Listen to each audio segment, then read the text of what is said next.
சனி வக்ர பயிற்சி தனுசு ராசி உத்திராடம் நட்சத்திரம். இந்த தனுசு ராசியில் இருக்கக்கூடிய உத்திராடம் நட்சத்திரக்காரர்களுக்கு சனியுடைய வக்ர பயிற்சி எப்படி இருக்கும்? ராசிக்கு 4ஆம் இடத்துல இருந்து சனி பகவான் வக்ரமாகிறார் குருவுடைய பார்வையில். என்ன நட்சத்திரம் அப்படின்னாக்கா ரேவதி நட்சத்திரம் 2ஆம் பாதத்திலேருந்து உத்திரட்டாதி 2ஆம் பாதம் வரைக்கும். இந்த ரேவதி நட்சத்திராதிபதி ராசிக்கு 7 குடைய கிரகம், 10ஆம் அதிபதின்னு சொல்லக்கூடியவர்.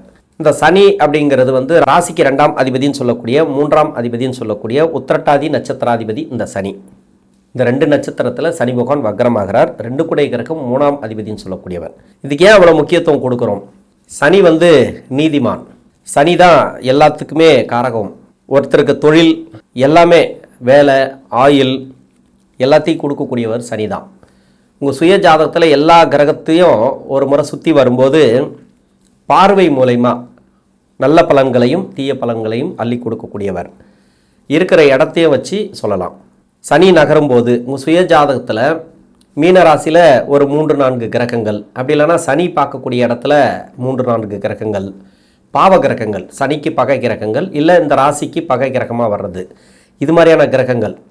ஏன்னா சனியோட பார்வை ரிஷபத்துக்கும் கன்னியா ராசிக்கு தனுசு ராசிக்கு இந்த 3 இடங்களுக்கு விழுது.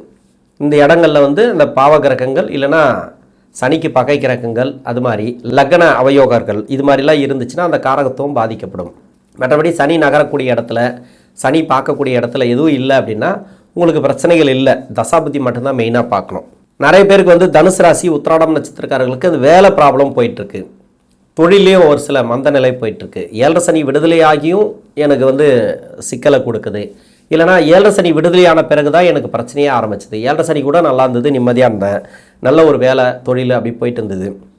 2024க்கு பிறகு படாத பாடுபட்டுன்னு வரேன், அப்படி தான் இருக்கும் ஒரு சில பேருக்கு. ஏன்னா ராசியாதிபதினு சொல்லக்கூடிய குரு யாராருக்கெல்லாம் வக்ரமாக இருக்கோ அவங்களுக்கெல்லாம் 2024 எண்டுலேருந்து வேலை பிரச்சனை இருக்கும். அதே மாதிரி தொழில் செய்கிறவங்களுக்கு தொழில் பிரச்சனை இருக்கும். குடும்ப வாழ்க்கையிலையும் ஒரு சில நெருக்கடிகளை கொடுத்துருக்கலாம் இந்த சனி பகவான். சனியோட வீட்டில் ராகு கேது இருக்கிறவங்க சுய ஜாதகத்தில் அவங்களுக்கும் நிறைய நெருக்கடிகள் 2020லேருந்தே இருக்கலாம். ஒரு சிலருக்கு 2018லேருந்து கூட பிரச்சனைகளை கொடுத்துருக்கலாம். இது அவங்க சுய ஜாதகத்தை பொறுத்து. இப்போ தசாபுத்தி ரீதியாக உத்திராடம் நட்சத்திரக்காரர்களுக்கு எப்படி இருக்கும்? உத்திராட நட்சத்திரம் அப்படின்னாக்கா சூரியனோட நட்சத்திரம். இது தசா காலங்கள் 6 வருடம். என்னோட கணக்குப்படி நான் 5 வருடம் நான் எடுத்துக்கிறேன். 5 வயது வரைக்கும் சூரிய தசை நடைமுறைக்கு வரும். அதன் பிறகு 10 வருடங்கள் சந்திர தசை, 5 + 10 15. 15 வயசுக்கு பிறகு 7 வருடங்கள் செவ்வாய் தசை, 15 + 7 22. 22 வயசு வரைக்கும் உங்களுக்கு செவ்வாய் தசை வந்துச்சுன்னா 16 வயசுலேருந்து 22 வயசு வரைக்கும் படிக்கிற காலகட்டம். இப்போ நிறைய பேர் படிப்பில் டிஸ்டர்ப் ஆகியிருக்காங்க உத்திராட நட்சத்திரக்காரர்கள். சமீப காலமாக முயற்சி ஸ்தானத்துக்கு சனி பகவான் போன பிறகு நிறைய டிஸ்டர்ப் ஆகியிருக்காங்க. சுய ஜாதகத்தில் குரு வக்கரமாக இருக்கிறவங்க, இல்லை சனி பார்க்கக்கூடிய இடத்துல ஒரு சில கிரகங்கள் வக்கரமாக இருந்துச்சுன்னா அவங்களுக்கெல்லாம் நிறைய ப்ராப்ளத்தை கொடுத்துருக்கு. சமீப காலமாக 2023, 24லேருந்தே நிறைய டிஸ்டர்ப் அனுபவிச்சிருக்காங்க. 25லேருந்து கொஞ்சம் அதிகமாக இருக்குது. இப்போ வாரிசுகள் இருக்காங்க இல்லையா, நிறைய படிக்கிறாங்க, அதாவது இரவு பகலமாக படிக்கிறாங்க, நிறைய முயற்சி பண்ணி படிக்கிறாங்க, அதுக்குண்டான வளர்ச்சி இல்லை, அதுக்குண்டான மார்க் இல்லை, அது மாதிரியெல்லாம் நிறைய சொல்கிறாங்க. இதுக்கு என்ன காரணம் அப்படின்னாக்கா இந்த சனி நகரக்கூடிய இடம் ஒன்று, இன்னொன்று தசாபுத்தியம். இந்த செவ்வாய் தசை அப்படிங்கிறது ராசிக்கு 5 குடைய கிரகம், விரையாதிபதினு சொல்லக்கூடியவர். இது மகர ராசியை ஒட்டி வருது, அதுக்குண்டான எஃபெக்டும் கொஞ்சம் காட்டும். இப்போ செவ்வாய் தசை அப்படின்னா ஒரு சிலருக்கு மறைவு ஸ்தானத்திலேருந்து தசை பண்ணிச்சுன்னா அவங்களுக்கு பலன்களே ரொம்ப கஷ்டமாக தான் இருக்கும். ஏன்னா படிக்கிற காலகட்டத்தில் மறைவு ஸ்தானத்திலேருந்து செவ்வாய் தசை பண்ணுறது, ராகு கேதுவோடு இருக்கிறது, இன்னொன்று நீசமாக இருக்கிறது, இன்னொன்று உச்ச வக்கரமாக இருக்கிறது, இது மாதிரி நிறைய கஷ்டங்களை கொடுக்கும். அந்த தசையெல்லாம் பார்த்தீங்கன்னாக்கா சொல்ல முடியாத கஷ்டங்களை கொடுக்கும், நிறைய ஸ்ட்ரகிளை கொடுக்கும். அதனால் கொஞ்சம் பார்த்துக்கணும். அந்த டைம்லாம் இப்படி இருக்குது அப்படின்னா நீங்கள் முயற்சி பண்ணி நீங்கள் படிங்க. அப்பா அம்மா சப்போர்ட் பண்ணணும், பெற்றோர்கள் அவங்களுக்கு சப்போர்ட் பண்ணணும். எல்லாத்துலேயும் அவங்கள நோக்கடிக்கக்கூடாது, வார்த்தைகளை கடுமையாக பிரயோகிக்கக்கூடாது. நிறைய பேர் வார்த்தைலாம் பார்த்தீங்கன்னாக்கா நிறைய வேறு மாதிரி வரும், நெகட்டிவாக வார்த்தையெல்லாம் வரும். வீட்டிலலாம் பார்த்தீங்கன்னாக்கா அடுத்தவங்களை கம்பேர் பண்ணுவாங்க. அது மாதிரிலாம் இருக்கக்கூடாது. அவங்களுக்கு நல்ல ஒரு உற்சாகத்தை கொடுக்கணும், அவங்களுக்கு தன்னம்பிக்கையை தைரியத்தை கொடுக்கணும், அவங்களுக்கு சப்போர்ட் பண்ணால் தான் அவங்க படிக்க முடியும். அது மாதிரி தான் இருக்கணும். இப்போ அவயோக தசைகள் பின்னாடி வரக்கூடிய கஷ்டத்தில் இருந்துச்சுனாக்கா உங்கள் சுய ஜாதகத்தில் இப்போ அந்த படிப்பெல்லாம் தடை பண்ணி விட்டுரும். வீட்டில் யாருக்காவது 7 சனி அஷ்டம சனி நடந்துச்சுனாக்கா பசங்களுக்கு படிப்பெல்லாம் தடைப்படும். தடைப்படாமல் பார்த்துக்கிறது நல்லது. ஏன்னா பின்னாடி வரக்கூடிய தசைகள் உங்களுக்கு எவ்வளோ கஷ்டத்தை கொடுக்கக்கூடிய தசைகளாக இருந்தாலும் இப்போ வந்து அது வழி மாற்றி விட்டுரும். எல்லாமே கெட்ட பழக்க வழக்கங்களில் போகிறாங்க, தவறான வழியில் போகிறாங்க. இதெல்லாம் நம்ம பார்த்து தான் இருக்கிறோம். இதுக்கெல்லாம் என்ன காரணம் அப்படின்னா, பின்னாடி வந்து வரக்கூடிய காலகட்டங்களில் அவங்களுக்கு தசா புத்தி சரியில்லாமல் இருக்கும். அது வந்து இப்போவே அவங்கள வந்து ஒரு பாதை மாற்றி விட்டுச்சுனாக்கா, ஒரு இடமாற்றங்கிறதுல அவங்களுக்கு வந்து திசை திருப்பி விட்டுச்சுன்னு வச்சிங்களேன், ஒரு பாதையை க்ளோஸ் பண்ணி விட்ருவோம். ஒரு நல்ல வழியில் போயிட்டு இருப்பாங்க, அவங்க கெட்ட வழி திருப்பி விட்ருவோம். அப்போ தானே படிப்பு தடைப்படும். படிப்பெல்லாம் தடைப்பட்ட பிறகு அதுக்கப்புறம் பின்னாடி ரொம்ப கஷ்டப்படுவாங்க. அதுக்காக இது இப்போ பண்ணுறது. இது மாதிரி இருக்கிறவங்களுக்கு அப்பா அம்மா முடிஞ்ச அளவு அவங்கள வந்து வழி நடத்தி கொண்டுட்டு போகிறது நல்லது. படிப்பை கொடுத்துருங்க. 22 வயசு வரைக்கும் எந்த அளவுக்கு படிக்க முடியுமோ அந்தளவுக்கு படிப்பை கொடுத்துருங்க. எதிர்காலத்தில் நல்ல ஒரு வளர்ச்சிகள் இருக்குது. அதுக்கேற்ற மாதிரி படிப்பை கொடுத்துட்டிங்கன்னா உங்களுக்கு நல்லாவே இருக்கும். 22 வயசுக்கு மேலே 40 வயசு வரைக்கும் ராகு தசை. ராகு சொல்லவே தேவையில்லை. ராகு தசை இது வந்து வக்ர தசை, வக்ர கிரகத்தோட தசை. இது எந்த வீட்டில் இருக்கோ அந்த வீட்டு அதிபதியோட பலன்களை கொடுக்கும். ஒரு சிலருக்கு வந்து வேலை வாய்ப்பெல்லாம் இப்போ சிறப்பாக இருக்கும். ராகுதசை ஆரம்பிச்சிலேருந்தே வேலை கிடச்சிருக்கும். ஆனால் அந்த வேலையில் வளர்ச்சியா இல்லை அப்படியே டவுனில் இருக்கா அப்படிங்கிறது தான் இந்த சுய ஜாதகத்தை பார்க்கணும். நல்ல சுபத்துவமாக இருந்துச்சுன்னா அந்த தசை உங்களுக்கு சிறப்பான நல்ல ஒரு ஏற்றங்களை கண்டிப்பாக கொடுக்கும். இல்லைன்ற பட்சத்தில் நிறைய நெருக்கடிகளை கொடுத்துட்டே வரும். இப்போ சனி பார்க்கக்கூடிய இடத்துல இந்த ராகு பகவான் இருந்தால், இல்லை ராகுக்கு வீடு கொடுத்த கிரகம் இருந்தால், 4 இடம் சொன்னேன் இல்லையா, அந்த இடத்துல இந்த ராகுக்கு வீடு கொடுத்த கிரகம் இல்லைனா ராகு பகவான் இருந்தால், ஒரு சிலருக்கு கேது இருந்தால் கூட நிறைய ப்ராப்ளத்தை கொடுத்துட்டே வரும். வேலை ரீதியாக கொஞ்சம் சிக்கலை கொடுக்கும். இந்த வக்கர காலத்தில் கொஞ்சம் அந்த வேலை ரீதியாக நீங்கள் பார்த்துக்கணும். வேலையில் எப்படி நடந்துக்கணும், வேலையில் வந்து நீங்கள் இருக்கணும், அந்த வேலையை வந்து நல்லபடியாக செய்யணும். உங்கள் மேலே பழிபாவம் வராமல் பார்த்துக்கணும். யாருக்கிட்டேயும் நீங்கள் பொறுப்பு கொடுக்கக்கூடாது. உங்கள் வேலையை நீங்கள் கரெக்டாக பார்த்துட்டே வரணும். அது மாதிரி எடுத்துக்கிட்டிங்கனாக்கா உங்களுக்கு நல்லாயிருக்கும்.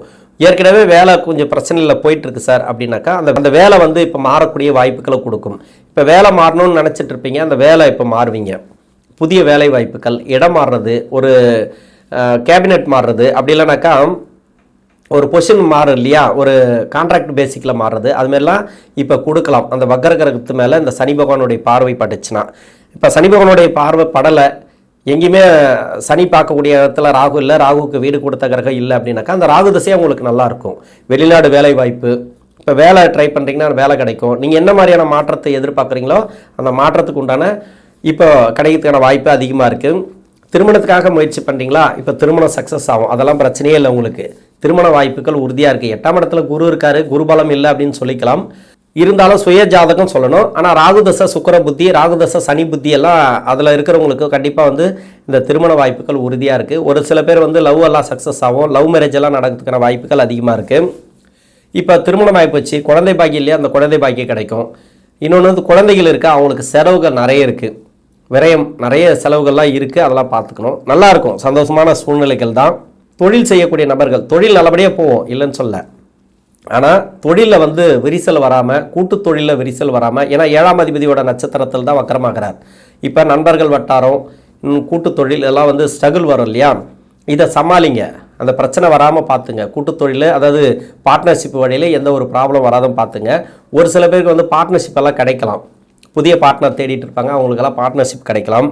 தொழில் சாணம் அந்த சனி பார்க்கறதுனால தொழில் மாற்றணுன்ற எண்ணம் வரும். கொஞ்சம் இப்போ மாற்றாதீங்க, கொஞ்சம் தள்ளி போடுங்க. சனி வக்கர நிவர்த்திக்கு பிறகு நீங்கள் பண்ணிக்கலாம். குரு பார்வை இருக்குது, அதுவே வந்து பொருளாதாரத்தை இந்த காலகட்டங்களில் கொடுக்கும். வீட்டில் சுப விசேஷம் நடக்கிறது, அது மாதிரி வண்டி வாகன சேர்க்கை, நிறைய பேருக்கு வந்து வண்டி வாகன சேர்க்கையெல்லாம் ஆசை இருக்குது. அதெல்லாம் வந்து இந்த காலகட்டங்களில் நடக்கும். நல்ல ஒரு மாற்றங்கள் தான். 40 வயசுலேருந்து 56 வயசு வரைக்கும் குரு தசை. குரு உத்திராட நட்சத்திரக்காரர்களுக்கு குரு தசை சொல்லவே தேவையில்லை. உங்கள் சுய ஜாதகத்தில் குரு வக்கரமாக இருந்தால் மட்டும்தான். இப்போ சனி பகவான் நகரக்கூடிய இடத்துல குரு இருந்தால், இல்லை சனி பகவான் பார்க்கக்கூடிய இடத்துல குரு இருந்தால், அவரே வக்கரமாக இருந்தால் மட்டும்தான் உங்களுக்கு ப்ராப்ளம் வரும். ஆனால் வக்கரமாக இல்லை அந்த குரு பகவான் அப்படின்னாக்கா உங்களுக்கு வந்து ப்ரொமோஷன் கிடைக்கிறது, அது மாதிரி இடமாற்றங்கள், இப்போ வந்து நல்ல ஒரு சம்பளத்தில் கிடைக்கிறது, வேலை கிடைக்கிறது, எதிர்பாராத அளவுக்கு வேலை கிடைக்கிறதெல்லாம் நடக்கும். அதாவது சுபத்துவமாக அந்த கிரகம் இருக்கணும். வக்கரமாக இருந்தால் மட்டும்தான் உங்களுக்கு ஸ்ட்ரகிள் கொடுக்கும். மற்றபடி வேறு ஒன்றும் இல்லை. ஏன்னா 4ஆம் அதிபதி இல்லையா, வேலையில் கொஞ்சம் சிக்கல் வைக்கும் வக்கரமாக இருந்தால். வக்கரமாக இல்லைனாக்கா மாற்றங்கள் நல்ல ஒரு மாற்றங்களாக இருக்கும். இப்போ அரசாங்கத்தில் இருக்கிறீங்களா, பதவி உயர்வு அது மாதிரி கிடைக்கிறது, இடமாற்றங்கள் கிடைக்கிறது, சம்பள உயர்வு கிடைக்கிறது, அது மாதிரி தனியார் துறையில் இருந்தாலும் அது கிடைக்கும்.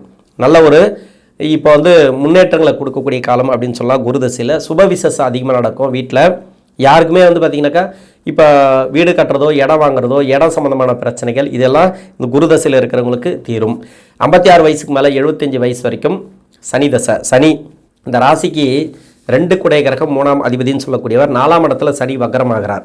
உங்கள் சுய ஜாதகத்தில் வக்கரமாக இருந்தால் தான் அதை பற்றி நம்ம பேசணும். ஆனால் ஒரு சில பேருக்கு வந்து மறைவு ஸ்தானத்தில் இருக்கும், 6, 8, 12 ஆகிய இடங்களில் மறைவு ஸ்தானத்தில் இருக்கும். அது மாதிரியான இடங்களில் இருந்துச்சுன்னா இப்போ கொஞ்சம் வேலை ரீதியாக கொஞ்சம் சிக்கலை கொடுக்கும், இல்லைனா உடல்நலம் சம்மந்தப்பட்ட பிரச்சனை கொடுக்கும். ஒரு சில பேருக்கு வந்து 6ஆம் அதிபதியோட நட்சத்திரத்தில் இருக்கும், அவங்களுக்கு கடன் பிரச்சனை அதிகமாக இருந்துச்சுன்னா அந்த கடன் பிரச்சனை தீரும். இப்போ பண உதவியெல்லாம் கேட்டால் கிடைக்கும், கடன் வாங்கி கடன் கொடுக்கறது, இல்லைனா கடன் அடைக்கக்கூடிய வருமானத்தை இந்த காலகட்டங்களில் கொடுக்கும். பொருளாதார முன்னேற்றங்கள் உண்டு. சனி தசையாக இருந்தாலும் பெரிய பாதிப்புகள் இந்த உத்திராட நட்சத்திரக்காரர்களுக்கு கிடையாது. சனி தசையில் முதல் 10 வருஷம், பின்னாடி 9 வருஷம் அப்படின்ட்டு நான் நிறைய சொல்லுவேன். அதை பற்றியெல்லாம் முதல் 10 வருஷத்தில் கஷ்டப்பட்டு வரீங்க அப்படின்னாக்கா பின்னாடி 9 வருஷத்துன்னு நீங்கள் நம்பலாம். முதல் 10 வருஷத்தில் நல்லா இருக்கிறீங்க அப்படின்னாக்கா பின்னாடி 9 வருஷம் அப்படிங்கிறது கொஞ்சம் கஷ்டத்தை கொடுக்கக்கூடிய அமைப்பாக வரும். கொஞ்சம் பார்த்துக்கணும், அந்த டைமெல்லாம் கொஞ்சம் பார்த்துக்கணும். பெரிய முதலீடுகளை தவிர்ப்பது நல்லது. இருந்தாலும் இந்த கடன் பிரச்சனை தீர்றது, இல்லைனா கடன் உதவி கிடைக்கிறது, அரசாங்க உதவிகள் கிடைக்கிறது, இதெல்லாம் நல்ல ஒரு மாற்றங்களை நீங்கள் எதிர்பார்த்துருந்தீங்கன்னாக்கா இப்போ கிடைக்கக்கூடிய சூழ்நிலைகள் உண்டு. குடும்ப வாழ்க்கையில் இருக்கக்கூடிய நெருக்கடிகள் மாறும். கணவன் மனைக்குள்ளே நல்ல ஒரு ஒற்றுமை வரும். இன்னொன்று சனி தசை, நான் நிறைய சொல்லியிருக்கிறேன் சனி தசையை பற்றி. பொருளாதாரத்தை கொடுக்கக்கூடிய கிரகம் இந்த ராசிக்கும் இந்த லக்னத்துக்கும் நிறைய மாற்றங்களை நீங்கள் எதிர்பார்க்கலாம் இந்த காலகட்டங்களில். இப்போ பூராட நட்சத்திரத்தை தான் சனி பார்க்குறார். இந்த நட்சத்திராதிபதி 6ஆம் அதிபதினு சொல்லக்கூடியார். கடன் சம்மந்தப்பட்டது, நோய் சம்மந்தப்பட்டது இதெல்லாம் வந்து தீரக்கூடிய வாய்ப்பு இருக்குது. அந்த 6ஆம் இடத்தை தான் சனி பார்க்கறதுனால நல்ல ஒரு வளர்ச்சிகளை கொடுக்கக்கூடிய டைம் உத்திராட நட்சத்திரக்காரர்களுக்கு. ஏன்னா தசாபுத்தி அப்படிங்கிறது ஒன்று சப்போர்ட் பண்ணும். 2023 நிறைய பேருக்கு அந்த ப்ராப்ளத்தை கொடுத்தது. அதாவது வேலை ரீதியாக, தொழில் ரீதியாக நிறைய கஷ்டங்களை கொடுத்தது. கோச்சாரத்தில் குருவும் சரியில்லை. 2024, 25 இப்போ 26 போய் 8ஆம் இடத்துல வந்து உச்சமாகி உட்காந்துட்டாரு. இதெல்லாம் வந்து கொஞ்சம் நெருக்கடியை கொடுக்குற டைம். குடும்ப வாழ்க்கையில் கொஞ்சம் பார்த்துக்கணும். இப்போ சனி பார்க்கக்கூடிய இடம் அப்படிங்கிறது ஒன்று இருக்குது இல்லையா. குரு யாராருக்கெல்லாம் வக்கரமாக இருக்கோ அவங்களுக்கெல்லாம் நிறைய ப்ராப்ளத்தை சமீப காலமாக கொடுத்துருக்கும். இதெல்லாம் வந்து நிவர்த்தி ஆகும். இப்போ சனி பார்க்கக்கூடிய இடம் பார்த்தீங்கன்னாக்கா ரோகிணி நட்சத்திரம், இன்னொன்று அஸ்தம் நட்சத்திரம், இப்போ பூராட நட்சத்திரம். இந்த 3 இடங்களில் தான் அந்த சனி பகவான் பார்க்குறார். பூராட நட்சத்திரம் அப்படின்னாக்கா சுக்கிரன். இப்போ அந்த நட்சத்திராதிபதி பார்க்கும்போது கடன் பிரச்சனைகள் தீரும், நோய் நொடி பிரச்சனைகள் தீரும். இதெல்லாம் வந்து நல்ல ஒரு முன்னேற்றங்கள். இப்போ கடன் உதவி கேட்டால் கிடைக்கும். நான் நிறைய சொல்லிட்டேன், குரு தசையில் சொல்லிட்டேன், இதுவும் ரிப்பீட்டடாக சொல்கிறேன் நான். அது மாதிரி நல்ல ஒரு வளர்ச்சிகளை கொடுக்கக்கூடிய டைமு.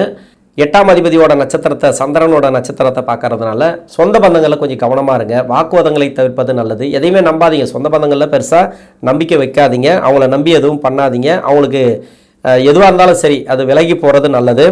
இன்னொன்று பார்த்தீங்கன்னாக்கா 6ஆம் இடத்தை இந்த சனி பகவான் பார்க்கறது, இது வந்து நல்ல அமைப்பு தான். இந்த கடன் தீர்றது, நோய் நொடி பிரச்சனைகள் தீர்றது, இது எல்லாமே நல்ல அமைப்பு தான் இந்த சனி தசையில் இருக்கிறவங்களுக்கு. இந்த தனுசு ராசியில் இருக்கக்கூடிய உத்திராடம் நட்சத்திரக்காரர்களுக்கு மீன ராசியில் சனி பகவான் வக்கரமாகிறார். குருவுடைய பார்வை இந்த சனி பகவானுக்கு கிடைக்குது. ராசிக்கு 4ஆம் இடத்துல சனி பகவான் வக்கரமாகிறதுனால நல்ல ஒரு மாற்றங்களை தசாபுத்தி ரீதியாக கொடுப்பார். நன்றி.